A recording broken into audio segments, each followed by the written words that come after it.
Bueno, el mensaje de la palabra de Dios de este día tiene por título La Gran Comisión. La Gran Comisión. Vamos a comenzar leyendo todos juntos la palabra de Dios. Y si no la leemos todos juntos, como quiera no me voy a dar cuenta, hermanos, pero esperando que sí. La palabra de Dios dice así en Mateo 28, 16 al 20, que pueden leer desde su dispositivo. Pero los 11 discípulos se fueron a Galilea, al monte donde Jesús les había ordenado, y cuando le vieron, le adoraron, pero algunos dudaban. Y Jesús se acercó y les habló diciendo: Toda potestad me es dada en el cielo y en la tierra. Por lo tanto, id y haced discípulos a todas las naciones, bautizándolos en el nombre del Padre, y del Hijo, y del Espíritu Santo, enseñándoles que guarden todas las cosas que os he mandado. Y he aquí, yo estoy con vosotros todos los días, hasta el fin del mundo. Amén. Y bueno, el tema es, como mencionamos, la Gran Comisión. Voy a preparar aquí la lectura de mi mensaje. Cada vez espero hacerlo más de memoria. Me gusta que los pastores lo hagan de memoria, nada más recordando algunos puntos. Pues bien, aquí vamos a aprender dos puntos claves acerca de la Gran Comisión. ¿Qué es la Gran Comisión? Pues esta tarea que nos deja el Señor antes de partir, de ir y hacer discípulos. Nos encontramos ante la última exposición del Evangelio según el evangelista Mateo, que también se conocía como Leví, quien antes de ser apóstol y discípulo de Cristo era cobrador de impuestos. Que a diferencia de esta época, ser cobrador de impuestos no era algo bien visto, porque ellos no nada más cobraban el impuesto para Roma, una nación conquistadora, una nación ajena, sino que además tenían su moche para ellos mismos. En estas últimas semanas hemos reflexionado sobre la cruz de Cristo, ¿sí? O sea, no solamente sobre la cruz que tenemos que llevar nosotros, en el seguirle, en el ofrendar nuestra vida a Él, sino también en la obra que Cristo ha hecho por nosotros. También hemos reflexionado sobre la resurrección de Cristo. Y en este día vamos a reflexionar sobre esta instrucción que el Señor da a su iglesia antes de que el Señor Jesucristo partiera en gloria al cielo con el Padre. El día de hoy reflexionaremos sobre la Gran Comisión, aquella tarea que nos dejó nuestro Señor de hacer de dos cosas. Primera, compartir el Evangelio a toda criatura. Obviamente esto hay que leerlo con inteligencia. No es compartirle el Evangelio a mi perrito, es compartirle el Evangelio a todo ser hecho conforme a la imagen de Dios, ¿sí? A todo ser humano. Y si hubiera marcianos que también fueran hechos a la imagen de Dios, bueno, también a ellos. Y digo, porque luego saben estos temas raros. Y el segundo punto es darle seguimiento, ojo, que es un punto que siempre pasamos por alto. Darle seguimiento a quienes crean por medio del discipulado. No se trata nada más de compartir el Evangelio, sino que también se trata de darle seguimiento a esa gente que ha creído. Y bueno, le invito a que todos juntos aprendamos acerca de lo que el Señor quiere decirnos respecto a este tema, no sin antes poner en oración esta exposición para que sea lo más clara posible y lo más de acuerdo a lo que el Señor nos quiera enseñar. Vamos a orar todos juntos para que el Señor sea quien nos guíe y nos enseñe. Bendito Señor y Padre Celestial, gracias por permitirnos exponer y aprender de tu palabra, Señor, reflexionar en ella, Señor. Te pedimos que sea tu Espíritu Santo nuestro Maestro, Señor. Te pedimos que Él sea quien nos permita comprenderla y sobre todo que nos haga poner en práctica ese poder que nos diste para poder darla a conocer a la gente y para poder discipular a aquellos que necesitan ser discipulados. Señor, te pedimos todo eso y te pedimos por aquellos que han de escuchar este mensaje después. Te pedimos esto en Cristo Jesús. Amén. Bien. Lo primero que quiero que entendamos acerca de la Gran Comisión, que se trata de dos cosas, de evangelizar y de discipular, es que debemos de entender de dónde viene el poder para poder cumplir la Gran Comisión. Y esto es algo que tal vez en teoría entendamos, pero que sobre todo cuando somos nuevos, a la hora de la práctica se nos olvida. Quisiera que se vieran más mis manos. Siento que me veo muy sin manos. A ver. Ya. Ya me acordé porque la había movido por la pantalla. Bueno, espero que no les moleste ver la pantalla de la compolla. Ya me veo más. Ok. Debemos entender de dónde viene el poder para hacer cumplir la gran comisión. Y les voy a dar un poquito de historia. Debemos entender algo a la hora de leer la palabra de Dios. Debemos de comprender que cada hecho histórico que leemos en la palabra tiene un contexto. ¿Qué significa esto? Que a pesar de que la misión del pueblo de Dios siempre ha sido en términos generales la misma, ¿y qué misión es? Darle la gloria a Dios, que Dios sea glorificado, que Él sea visto como lo más excelso de todo lo que hay, porque eso es Él. Las herramientas que el pueblo de Dios ha tenido a través de la historia han sido distintas. Los contextos en los cuales el pueblo de Dios ha vivido han sido distintos. Doy un ejemplo muy rápido. Antes el pueblo de Dios tenía que guardar el día Sabbat para no hacer prácticamente nada en ese día, nada normal, nada secular. Y el Sabbat partía del viernes a las 6 hasta el sábado a las 6. Luego Jesús nos explica, nos ilumina de que ese mandamiento fue hecho antes, fue hecho con el fin de que el hombre lo disfrutara, fue hecho con el fin de que el hombre fuera bendecido por él. No había otra gran razón por la cual llevarlo a cabo, fue hecho a causa del hombre, dijo Jesús. Pues bien, en el antiguo pacto, en el antiguo Israel, era un mandamiento que se debía de cumplir de manera totalmente estricta. Y debemos entender que una de las razones por las cuales debía de cumplirse de manera estricta este mandamiento es porque en ese tiempo podía ser cumplido de manera estricta. Ahorita, en este mundo, nos encontramos bajo diferentes condiciones. Nos encontramos ante un Dios que se hizo hombre, que cumplió el ritual de la ley a la perfección y que también nos perfecciona a pesar de que no cumplamos la ley en su totalidad en todo momento. Sí, ahora estamos bajo un diferente contexto y además no vivimos en Israel. Ahorita hay una nación en Palestina que se llama el Estado de Israel, donde la gente biológicamente desciende del pueblo de Dios. Biológicamente. ¿Qué significa esto? Pues que aunque vengan tal vez de Moisés, de Aarón y sean sobrinos de Jesús, de cualquier manera ellos pues no son parte del pueblo espiritual de Dios a menos de que crean en su corazón en el Rey de Israel. Pues bien, para no desviarme, debemos entender los contextos, ¿sí? Debemos entender que cuando era la época de Abraham, él no vivió con toda la palabra de Dios como ahora nosotros lo hacemos. A él Dios se le aparecía, le hablaba al oído o no sé de qué manera lo hacía y de esta manera él iba aprendiendo la voluntad del Señor. Debemos comprender que Job también vivió bajo ese contexto. Debemos entender que Moisés tampoco tenía toda la revelación de Dios. Él fue recibiendo de parte de Dios en el monte Sinaí la palabra de Dios, la ley de Dios. Y luego los profetas fueron completando el Antiguo Testamento. Tiempo después llegó el Nuevo Testamento, entendimos que Jesús iba a venir a este mundo para salvarnos del pecado y nos quedó de manera bien clara que la salvación es únicamente por fe. Pero el mandamiento de Dios para su pueblo siempre fue esa exigencia de perfección. Y Jesús lo ilustra perfectamente, como no puede ser de otra manera, en Mateo 5:48, donde dice: por tanto sean perfectos, así como su Padre Celestial es perfecto. Así que, hermanos, cualquier estándar de vida por debajo de la perfección es algo que a Dios no le agrada.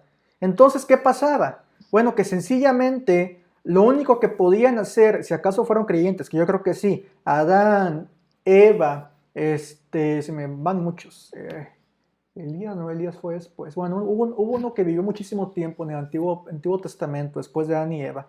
Adán, Eva, Abel, Noé, todos ellos pues sabían que no eran perfectos, porque ellos eran, bueno, todos los que fueron creyentes sabían que no eran perfectos, sabían que ante la santidad de Dios pues no podían manifestar ante él perfección, que necesitaban de su gracia. Entonces, ante la iluminación que ellos tenían en su vida de que no eran perfectos y de que no podían salvarse a sí mismos, ellos lo que hacían era agarrarse de la fe en Dios y decir, Señor, ten misericordia de mí porque soy pecador. Ellos no sabían de qué manera Dios iba a manifestar su misericordia. No sabían de qué manera Dios les iba a salvar de su pecado, porque ciertamente ellos eran pecadores y ciertamente merecían un castigo por su pecado. Hace poquito hablamos de la ley natural de Dios, creo que fue un miércoles, y nos queda en claro de que nosotros nacemos sabiendo acerca de lo bueno y de lo malo, en cierta medida. Y es algo que el hombre ha entendido desde hace mucho tiempo. Ya, tosí mal, aquí en mi casa. Siempre he querido dar buen ejemplo, pero así no es con el codo aquí. Bueno, ahora, debemos entender algo. Cada quien, volviendo al tema del contexto, cada quien en la antigüedad y en la época actual ha vivido bajo diferentes revelaciones de la palabra de Dios. Y no me refiero a que nuestro Dios cambie, sino a que algunos recibieron la tradición oral del Dios Yahvé, otros recibieron la ley de Dios en el monte Sinaí, otros aparte de la ley de Dios fueron conociendo los salmos, escucharon y leyeron a los profetas. Y ahora tenemos todo eso y aparte tenemos la revelación del Nuevo Testamento. Entendiendo esto, entendiendo que hay diferentes contextos en cuanto a la revelación de Dios y en cuanto a las herramientas que el pueblo de Dios tenía, es ahí donde podemos entender por qué aparentemente el Señor llegaba a ser condescendiente con algunos pecados en la antigüedad. Tal vez por eso podemos entender por qué el Señor no se pronunció fuertemente en contra de la poligamia en el Antiguo Testamento. Abraham y David pues fueron claramente polígamos, Salomón ni se diga. También se puede entender por qué el Señor no condenó a su pueblo por el tema del divorcio en el Antiguo Testamento, porque el divorcio siempre ha sido algo que el Señor ve mal, que solamente ¿cómo se llama? Lo permite bajo la condición pues de que la pareja esté siendo infiel, pero que de ninguna manera es lo que el Señor quiere para el pueblo de Dios. El detalle es que conforme ha pasado el tiempo, el Señor, como ya les mencioné, le ha dado cada vez más iluminación a su pueblo en su revelación, le ha revelado cada vez más su palabra y con eso le ha dado más responsabilidad también a su pueblo. Y como dijera el autor de cómics Stan Lee, pues un gran poder que conlleva una gran responsabilidad. Y cito a Stan Lee porque la verdad su frase es muy, muy cierta, es totalmente coherente con la palabra de Dios. Los patriarcas, la gente que vivía antes de Moisés, por ejemplo, no tenían al Espíritu Santo morando en ellos. Después, el Espíritu Santo estaba en medio del pueblo de Dios en Israel y capacitaba a ciertos hombres para tareas especiales, pero no era dado a todos y podía ser retirado en caso de desobediencia. Por eso David oraba después de haber pecado con Betsabé, no solamente de haberse acostado con ella y de tener hijos con ella, sino de haber mandado a matar a su marido por dejarse llevar por sus hormonas, ¿sí? Y él le pidió al Señor, Señor, ten misericordia de mí, no quites de mí tu Santo Espíritu. Bueno, conforme el Señor iba revelando cada vez más y más su voluntad, el Señor también disciplinaba y castigaba a los hombres de acuerdo a la gravedad de su falta cometida y de acuerdo conforme al poder que les había dado. Con esto debemos de entender dos cosas. Primeramente es de que el Señor en su paciencia pasaba por alto los pecados claramente graves por la clara falta de conocimiento que ellos tenían y en su momento no eran juzgados, pero de ninguna manera eran justificados. ¿Qué significa esto? El Señor es paciente en entender que uno en su inmadurez o en su falta de conocimiento de la palabra de Dios cometa ciertas faltas, así como el Padre lo es con sus hijos cuando son pequeños. Pero cuando el Señor nos da más iluminación, cuando el Señor se revela más a nuestras vidas, aunque lo veamos de manera solamente externa, aunque aún no hayamos creído, también el Señor nos pide más. En ningún momento el Señor llega a pasar por inocente al culpable solo porque sí.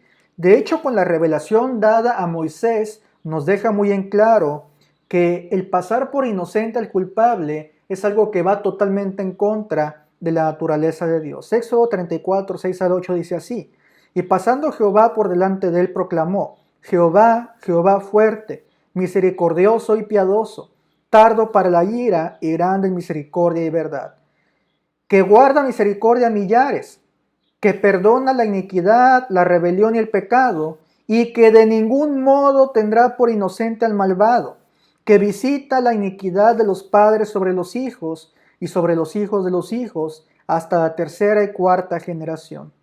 Entonces Moisés, apresurándose, bajó la cabeza hacia el suelo y adoró. Bueno, si el Señor de ninguna manera pasa por alto el pecado del culpable, ¿cómo es entonces que logra perdonar el pecado sin hacer eso, sin tomar por inocente al culpable? Pues es una pregunta que la mayoría de nosotros, si no es que todos, ya entendemos cómo responder. Y es por medio de la fe. Por medio de la fe recibimos la justificación delante de nuestro Dios. ¿Qué es justificación? Es de que Abraham, al momento en el cual creyó, pasó de ser un pecador condenado a convertirse a un santo justificado por la sangre del Cordero de Dios. Sigue portándose tremendo, pero ahora el Señor manifiesta su amor en él, quitándole todo cargo criminal, porque el Señor ha dado su aval de que así como Cristo vivió una vida perfecta, Abraham va a ser totalmente purificado de pecado para cuando Dios lo llame pueda estar en la presencia de Dios. Y es por medio de la fe que no solamente llega esta justificación y esta paz, sino que el Señor nos da la promesa de mandar a alguien para estar siempre con nosotros. Juan 14, 26 y 27 dice así: mas el Consolador, el Espíritu Santo, a quien el Padre enviará en mi nombre, dijo Jesús, Él os enseñará todas las cosas y os recordará todo lo que os he dicho. La paz os dejo, mi paz os doy, no os la doy como el mundo la da, no se turbe vuestro corazón ni tengan miedo. El Señor le prometió a su iglesia la presencia del Espíritu Santo en la vida de cada creyente. Y como no podía ser de otra manera, el Señor claro que cumplió esa promesa. Y como cantamos en el campamento de verano Sígueme con los niños, al recibir el Espíritu Santo, el Señor nos dio el poder. ¿El poder de qué? De vivir una vida más cercana a los estándares divinos y el vivir pues agradándole cada vez más. El Señor prometió a la iglesia la presencia del Espíritu Santo, también lo prometió en Hechos 1, 4 al 11, y estando juntos les mandó que no se fueran de Jerusalén, sino que esperasen la promesa del Padre, la cual les dijo: oísteis de mí, porque Juan ciertamente bautizó con agua, mas vosotros seréis bautizados con el Espíritu Santo dentro de no muchos días. Entonces los que se habían reunido le preguntaron diciendo: Señor, ¿y restaurarás el reino de Israel en este tiempo? Y les dijo: no os toca a vosotros saber los tiempos o las sazones que el Padre puso en su sola potestad. Pero recibiréis poder cuando haya venido sobre vosotros el Espíritu Santo, y me seréis testigos en Jerusalén, en Judea, en Samaria y hasta lo último de la tierra. Y habiendo dicho estas cosas, viéndolo ellos, fue alzado y le recibió una nube que lo ocultó de sus ojos. Y estando ellos con los ojos puestos en el cielo, entre tanto que él se iba, y aquí se pusieron junto a ellos dos varones con vestiduras blancas, los cuales también les dijeron: varones galileos, ¿por qué estáis mirando al cielo? Este mismo Jesús que ha sido tomado de vosotros al cielo, así vendrá como le habéis visto ir al cielo. Junto con la partida terrenal de nuestro Señor Jesucristo, nuestro Señor de ninguna manera nos abandonó, sino que todo lo contrario. Con el pasar del tiempo, hemos recibido más revelación de parte de su Santo Espíritu en la palabra de Dios, y también nos dejó en el momento en el cual creímos la presencia del Espíritu Santo. Recordemos que el bautismo en agua es nada más un símbolo, una imagen, pero el bautismo del Espíritu Santo es el que realmente cuenta. ¿Y cuándo recibimos el bautismo del Espíritu Santo? Al momento en el cual creemos. No hay creyente que no tenga el Espíritu Santo. Y si alguien no tiene el Espíritu Santo, como dijo un hermano en la palabra de Dios, ahorita no recuerdo quién, si alguien no tiene el Espíritu Santo, creo que fue Juan, simplemente no es de él. Por eso, escúchenme bien, por eso tenemos que dudar bastante aquellas iglesias que a veces llegan a aparecer circos con tantos endemoniados, con tantos poseídos, pues porque sencillamente un cristiano no puede ser poseído. Si alguien es poseído, ¿qué está pasando ahí? O eso es un show, o esa persona que tiene esas cosas raras, pues sencillamente no es cristiana. Entonces ahora tenemos el poder y la responsabilidad de compartir el Evangelio con los demás, recordando, ponga mucha atención hermano, recordando que el poder de convencimiento no depende de nuestra capacidad oral ni de nuestra elocuencia, sino que viene de Dios. Ya me veo borroso, a pesar de que puse la luz como quiera me veo borroso. Bueno, espero que este primer punto haya quedado muy en claro, que debemos de entender de dónde viene el poder para cumplir la gran comisión, depende de Dios y lo tenemos en el Espíritu Santo y podemos saber con detalle cómo debemos actuar cuando leemos la palabra de Dios. El siguiente punto que quiero compartir, que va a ser más breve, es que debemos de predicar el Evangelio bíblicamente. ¿Qué significa esto? Pues para empezar, debemos de recordar lo que significa la palabra evangelio. La palabra evangelio significa buenas noticias. Y para poder dar a conocer las buenas noticias, la gente debe de estar consciente, pues de que entonces no está en un contexto de buenas noticias, de que no está viviendo buenas noticias. Eso se siente un poco más fácil de compartir cuando nos acercamos a alguien que tiene problemas familiares, problemas de adicciones, enfermedades, etcétera, pero que a fin de cuentas todos tienen problemas con el pecado. Me explico con esto. Aquí en Tampico pues hay mucho problema de drogadicción, de alcoholismo, de crimen organizado y pues bueno, es fácil mencionar eso a la hora de compartir. Pero yo por ejemplo me voy a Guadalajara y veo que la gente es muy católica, muy devota y sobre todo mucha gente que es así muy consciente de su familia, pues no me puedo agarrar por ahí para evangelizarlos, pero no me quedo sin palabras, porque a fin de cuentas ellos siguen siendo pecadores, como cualquier persona en el mundo. Y así me vaya a Suiza, a Japón o a Alemania, donde muchas personas pueden ser civilmente más ordenadas que nosotros, ojo, civilmente, es decir, externamente, porque por dentro todos somos bien tremendos. De hecho, ahorita en Japón con el SARS, yo pensaba que iban a ser ejemplo en el mundo y bueno, son ejemplo porque pues ellos se saludan agachándose, no se dan besos, no se abrazan y para este contexto eso es bueno, pero no hombre, andan bien tremendos saliendo a pasear igual que nosotros, así cuando no deben de hacerlo, con gente muriéndose ahí, y bueno, total. Todos somos tremendos, pero existe algo que se llama gracia común, de la cual hemos hablado los miércoles, y es lo que determina que países como Alemania, como Suecia, como Inglaterra, como Japón, lleguen a ser más ordenados que nosotros. Porque en algún momento muchos de esos países tuvieron una evangelización de parte de la iglesia protestante y eso les permitió pues tener culturalmente muchas cosas buenas. O en el caso de Japón, a pesar de que el evangelio no permeó tanto hasta donde yo sé, pues adquirieron buenas costumbres. La buena costumbre de ser disciplinados, de trabajar arduamente, de respetar a los demás. Aquí no respeta nadie a nadie. Aquí en México puedo dar muchos ejemplos. No os voy a dar para no ofender a nadie, pero la Constitución nos marca muchas cosas muy claras respecto a de qué lado hay que estacionar el carro, acerca de cómo debemos de tratar a nuestras mascotas, de dónde deben de estar. acerca de cuando construyamos dónde debemos de dejar la grava y la arena, acerca de pues del volumen incluso de que debe de haber en las casas. Hay leyes respecto a muchas cosas, hermanos. Y entre más amor tengamos por los demás, pues más nos ocuparemos de, pues de tratar de cumplir con esas cosas, sabiendo también las limitantes que tenemos. Obviamente yo soy un mal ejemplo a la hora de ponerme la Constitución enfrente, como la Biblia, y pues también soy culpable, pero el punto es de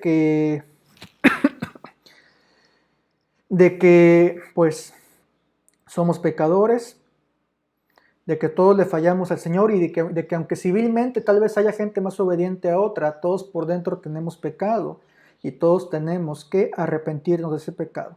Y es aquí donde viene la parte donde quiero ser bien breve. Jesús cuando predicó, él hace una invitación muy clara. Marcos 1, 14 al 15.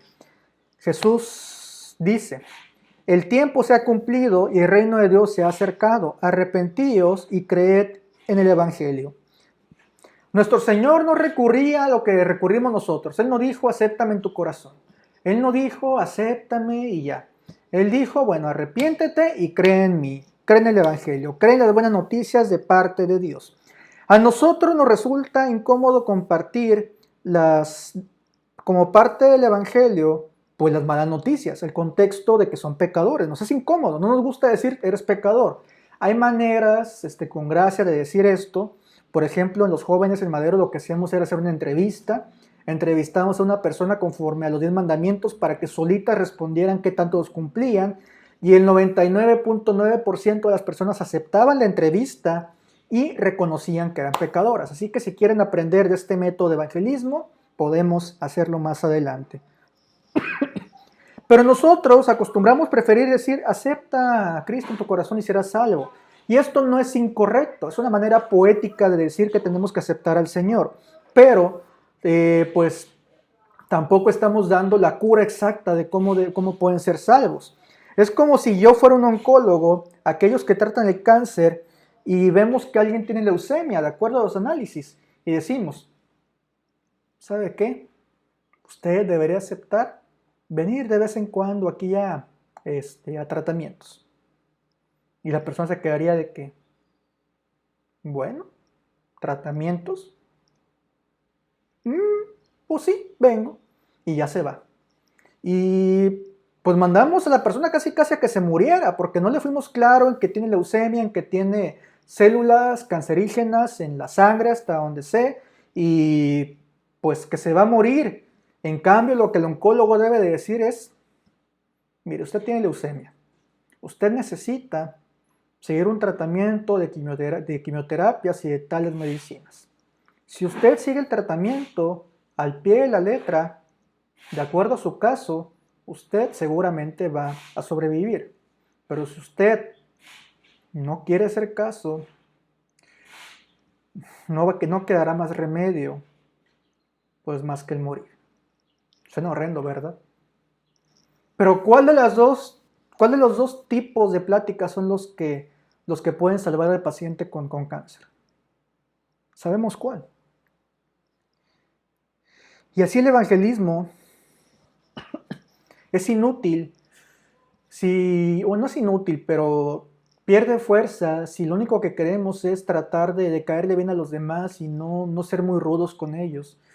Pero el Señor evangelizó de una manera.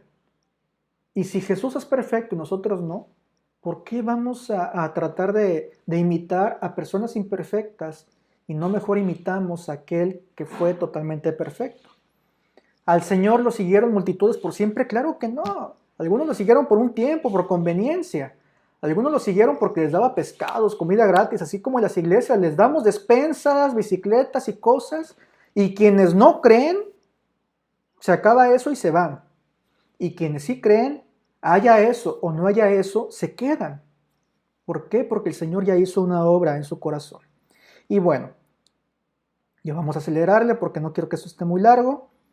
Primero entendimos que el poder para cumplir la gran comisión viene del Espíritu Santo y esto es parte de cada creyente. Después nos queda en claro que el Evangelio debe de ser predicado bíblicamente, llamando al arrepentimiento y a la fe. Y después la parte más importante, que no le dediqué muchas palabras, pero que también son fáciles de ejemplificar, es que tenemos la tarea de discipular. Esta tarea se nos pasa. Yo creo que la omitimos, pues sinceramente por un error terrible, pero es algo que me refiero por omisión. Pero es algo que, pues, que se nos va y no tenemos excusa, se nos olvida. Pero no nada más se trata de evangelizar, se trata de hacer discípulos. ¿Qué es un discípulo? Pues aquel que imita a su maestro. ¿Cómo? Bueno, pues yo doy el ejemplo cuando Ramón, el pastor, estaba en la misión, pues yo me pegaba mucho a él y no sé si de manera consciente o inconsciente, que seguramente fue consciente, pues yo me hice discípulo de Cristo por medio del trabajo de él. Yo aprendía de lo que veía en él. Y asimismo los chavos y los hermanos que han trabajado de cerca conmigo, puedo decir que de cierta manera han sido discipulados. Uh-huh. De hecho, discipulado yo creo que tiene mucho más alcance que un curso los miércoles o los jueves o el día que sea. Es mucho más que eso. El discipulado tiene más que ver con pasar tiempo con la persona que está enseñando. Y, y bueno, les voy a dar un ejemplo. Yo, por ejemplo, soy licenciado en informática, pero yo les puedo confirmar que una persona que haya hecho hasta la secundaria, pero que haya trabajado años en un ciber, puede ser mucho más competente que yo para muchos trabajos en informática por la sencilla razón de que esa persona seguramente se le pegó, bueno, se le pegó a alguien, pongamos ese ejemplo, y fue aprendiendo conforme lo que le iba enseñando el que tiene experiencia. Así que la experiencia es muy importante, es una parte fundamental del discipulado, que el maestro pase tiempo con su discípulo. Yo hace años cuando veía la situación, por ejemplo,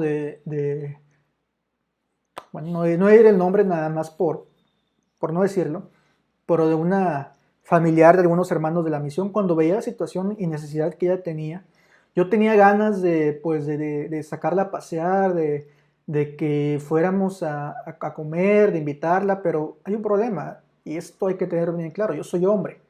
Y no, un hombre no tiene por qué estar invitando a salir una jovencita de la misión.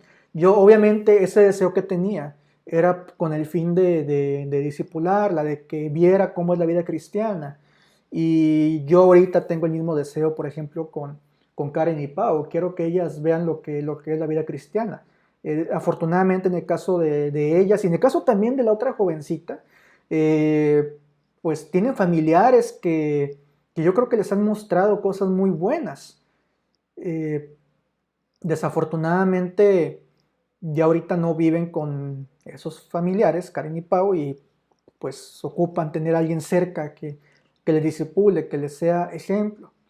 Y, y es algo en lo cual necesitamos todos trabajar. Yo ya lo he dicho antes y no digo esto de manera ninguna de excusa. Todo, Todas las personas que tenemos que trabajar en las iglesias, en las misiones para discipular, no somos nada más los pastores o predicadores ni los ancianos, somos todos. Todos tenemos esta tarea de discipular. Si creemos lo contrario es porque llevamos 2 años en la iglesia y no entendemos o porque caemos en la necedad. Pero todos tenemos este deber de discipular. Y es algo que es parte de la gran misión, de la gran comisión que nos dejó nuestro Señor Jesucristo. Y otra cosa, no quiero que olvidemos esto. Luego ponen el ejemplo de que, ay, pues yo quiero evangelizar, pero la persona pone la excusa de que Luisito, Panchito, Paquito ponen mal ejemplo, va a tal iglesia y no quieren conocer al Señor. Bueno, ok. Luego decimos, bueno, sí, pero tienen que poner sus ojos en el Señor y etcétera. Y sí es cierto eso, es totalmente cierto y no lo voy a desmentir. Pero yo no puedo hacer nada, o puedo hacer muy poco, por el comportamiento de Panchito, de Luisito, de Paquito, los Franciscos. No puedo hacer nada por el comportamiento de ellos. Si acaso, si son mis amigos, puedo hablar y ya, y orar por ellos. Pero sí puedo hacer mucho por mi comportamiento para con los demás. Hay una frase que dice de que predica el evangelio y si no te es suficiente con hechos, hazlo también con palabras. Bueno, es al revés. Hay que predicar el evangelio con palabras, pero el evangelio debe de ir acompañado de hechos, sí o sí. No vamos a ser perfectos, pero los hechos sí deben de acompañar nuestras palabras. No le voy a decir de que usted va a evangelizar o va a convencer a la gente de pecado con base en su perfección, pero sí es necesario que usted y yo vivamos una vida cada vez más íntegra. ¿Y cómo se puede vivir esa integridad? Como dice el canto de Hillsong, de dentro hacia afuera, desde el interior. Si yo me estoy llenando de la palabra de Dios, de buscar al Señor y de ponerlo en primer lugar en mi vida, eso se va a irradiar a los demás. En cambio, si yo me estoy llenando de medios violentos, de música que no le agrada al Señor, de películas que no le agradan para nada al Señor, o de cosas que tal vez no son tan malas, porque nada es perfecto, porque no son tan malas, pero si me estoy llenando de cosas buenas, o digamos permitidas, pero me estoy llenando de eso y estoy haciendo a un lado al Señor, entonces, ¿qué voy a compartir? Si no tengo comunión con el Señor, ¿qué voy a compartirle a los demás?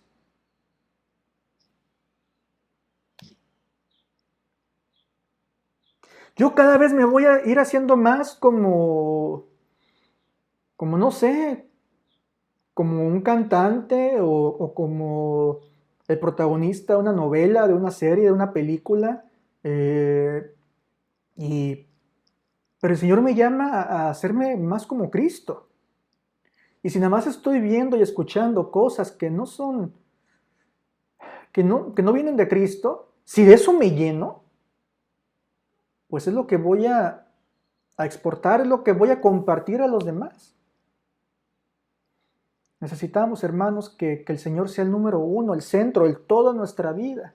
Y en Él, ahora sí, en Él podemos vivir en una libertad que Él nos da, una libertad dentro de una vida libre de pecado, en la cual ahora sí podemos, pues, de repente leer un libro que sea bueno, ver una serie interesante con cosas positivas, con cosas buenas, ver una película tal vez de guerra, porque pues ciertamente, pues la guerra es parte de la vida humana y hay lecciones buenas a tomar en cuenta.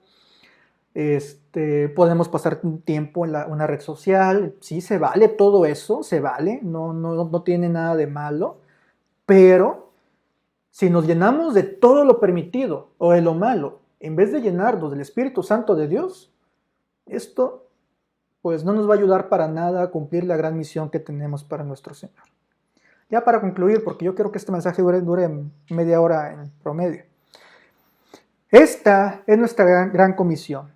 No quedarnos donde estamos, sino estar en constante movimiento, ir a predicar el Evangelio en búsqueda de creyentes y no dejar a los creyentes solos, sino dedicar tiempo a ellos para que se conviertan en verdaderos discípulos. El Señor nos dio el poder para poder lograr esto por el Espíritu Santo que Él dejó en nosotros, así como también nos dio las herramientas para poder enseñar fielmente la palabra de Dios.